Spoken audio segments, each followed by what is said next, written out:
Okay, so I want to offer something here, and you need to work with me because I'm going to name a price, and it's going to sound way too expensive, but what you have to realize is there are still places this guy might be able to start.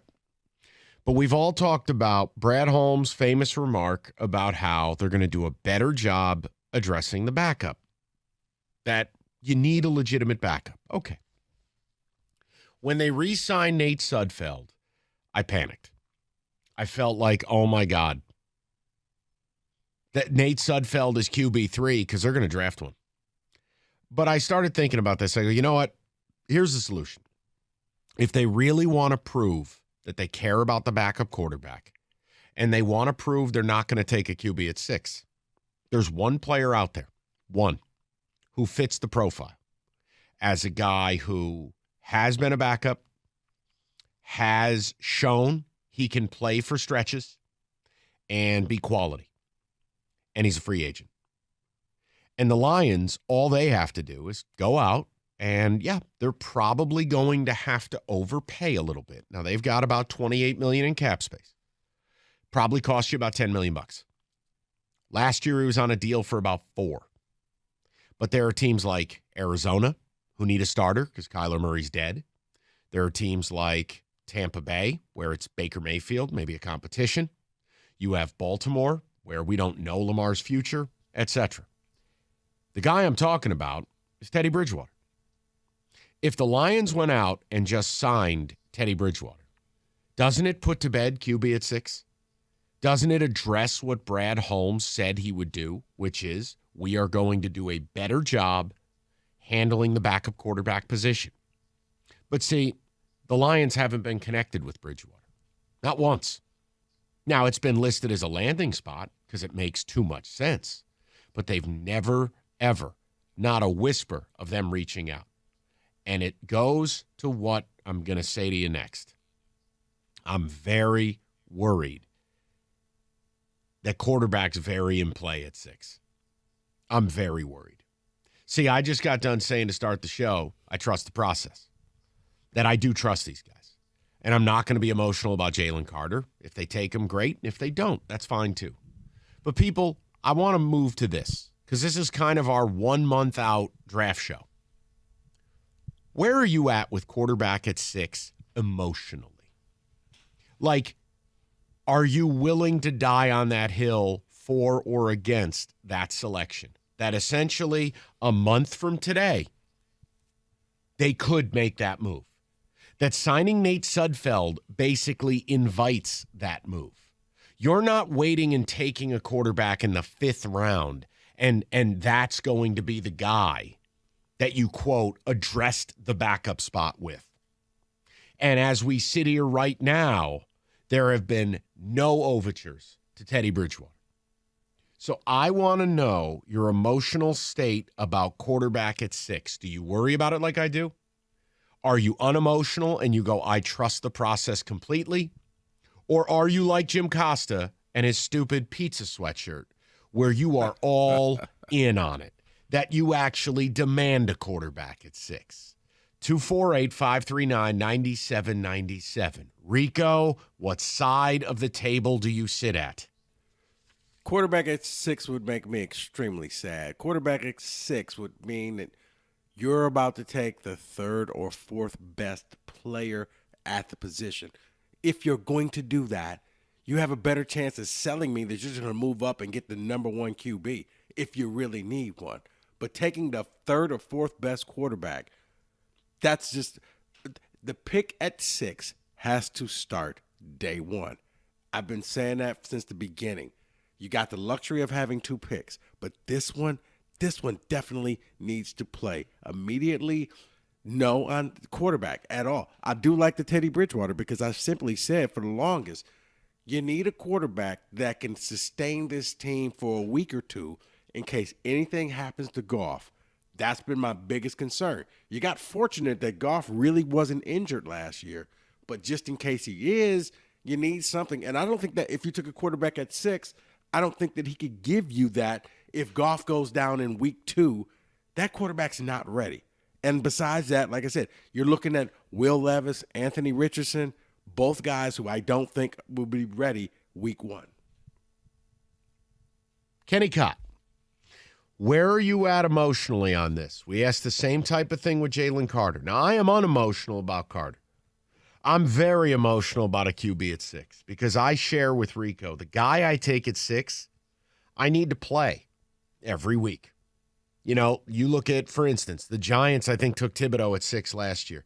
Thibodeau helped power them to a playoff run, to a playoff win. And that's what I'm doing here if I'm the Lions. So, look, I need to take someone who's going to play and help me win. If you take a quarterback, that player's not helping you. So I want to know where you're at. Are you all in on it like Costa, all out on it like me, or are you unemotional about it, that you will trust the process about it and let Brad Holmes do what he wants to do because you believe in him? As giddy as I would be with Carter at 6 is how angry I would be if they took a quarterback at 6. And I think some of the trust that Holmes has built up to this point would start to crack. If that's part of his grand plan, the thing that's going to get us playoff wins, a Super Bowl berth perhaps, if that's the plan, I'm starting to develop a trust issue. I don't think a quarterback – I need a people mover, and like you said, Mike, I need somebody that's playing every day, that's playing every Sunday. I can't do a quarterback at 6. I can't do the draft and stash method. We need something to make this defense better. We need it at 6. And maybe 18 too. 248-539-9797. Because I'll tell you this, guys. The Sudfeld thing scares me until or unless they bring in a veteran backup. Because I know at a minimum, no, number 6 might not be where they do it, but I'll tell you, I feel very confident. They've got 5 of the top 85 picks. One of those picks is going to be a QB. If you don't bring a veteran in, and you said publicly you're going to do a better job addressing it, one of those top 85 picks, and whether it's a Tanner McKee, a Hendon Hooker, Short King season, Jake Hayner, like you're going to use a premium asset on a quarterback, and I really don't want it. And if Teddy Bridgewater says, no, I want a chance to start, well, then there's nothing I can do. But until or unless I see a veteran backup, I'm very worried you're taking a QB. But for our purposes, look, guys, if your nightmare at this point would be if Indianapolis gets with Baltimore and gets Lamar, that might mean it's Richardson season. Oh, boy. Rico, this has nothing to do with what I want. I'm just saying. I understand. As you look at it, we're a month away. I can't tell my listeners it's impossible that they take quarterback at 6. I can't. Not unless they handle this in a better way. Nate Sudfeld, Rico? You couldn't find Ernie the Can Man and sign him as your backup? Nate Sudfeld? Well, he did have a few good games as a Niner, so that's about it. Yeah, but oh my God, Anthony Richardson. No, I do agree. Will Levis season. I would be okay if you took a QB, with one of the second or third round picks. Would you? Not with the first 2. Because I view that player as a starter. No. Well, by second or third round pick, I mean with the second, third round pick. Then okay, fine. You got a QB. Chances are he's not going to work. He's going to wash out. But you would satisfy you need to stash a QB crowd. Maybe Hendon Hooker is sitting there in the third round, or DTR from UCLA is sitting there in the third round. Okay, fine. You got your young QB. See if you can groom him. But no, I'm with you. I need those first couple of picks to pop because I've said it before. Lions fans, you're in a window right now. You got to win it all right now because it's there. It's there for the taking. NFC is not that good, and you could be one of the top 3 teams of the NFC, but don't blow this thing. 248-539-9797. So you're either emotional about it, you're all in. You're unemotional about it, you'll go with whatever the team wants to do. Or you're just you can't abide it. You just can't. You're all in, you're all out, or you'll trust the process. But I want to know if you read it the way I read it. When they signed Sudfeld, and there's been no evidence that they've gone after a premium backup, what else am I supposed to think? Because here's the other thing. God forbid Jared Goff gets hurt. Is a rookie third or fourth round pick really going to, odds on, do what Brock Purdy did for San Francisco? Probably not. That was a miracle. Let me answer that question. Yeah, not going to happen. Right. It's very fortunate what happened with San Francisco. 248-539-9797. Kenny, take a text, and then I'll get to the callers. Complete trust in Holmes. He could take Carter or Richardson at 6. I wouldn't bat an eye. He's earned that level of trust. So there you go. Complete trust by you is where you're at. For me, QB at 6 all depends on if Anderson or Carter are still there, but ultimately I trust Holmes. I also think the second part of this depends on who they get at 18. That's from Jason in Chicago. Can Holmes wait until after the draft to sign a QB so teams might think we still might draft a quarterback? You can. I'm making a point. We don't get the luxury of knowing. We're talking a month from tonight, a month from today. What's the read? And if my read is off, then tell me what you're thinking. Let's go to the people.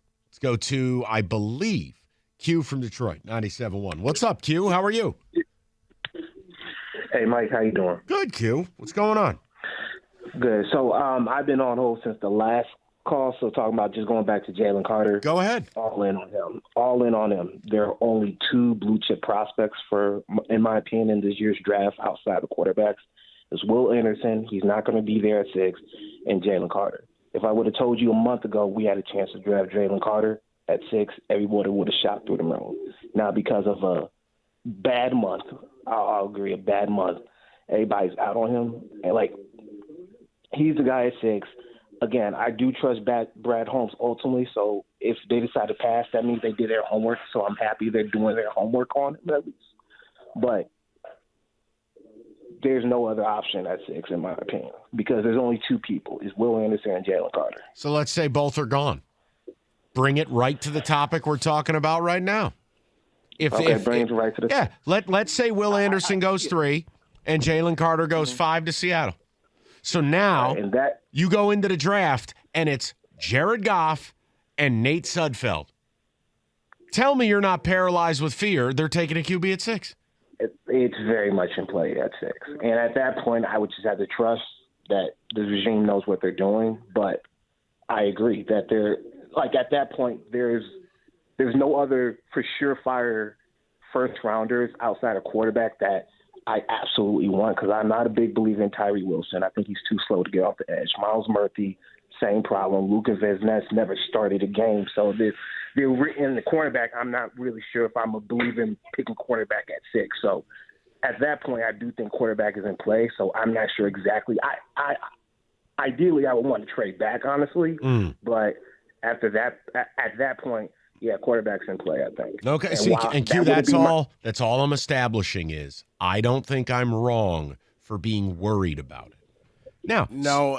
Mike, at that point, it would be Tyree Wilson for me. And then I would be happy with him at 6 if everybody else is gone. You do not want Richardson. So just curious, because I know you two kind of like Tyree Wilson. So, what is it about him? Because when I see his tape, he's really slow off the edge. I don't like his moves, and personally, I think he just bullies people. Well, there you just nailed it. Big 12, and that works in the Big 12 when you're going against subpar linemen. He's not a pure. Yeah, but here's the thing, Q. You have to, when you're looking at players, if you're trying to say, okay, what do I think of Tyree Wilson in comparison to Will Anderson? You can't do that.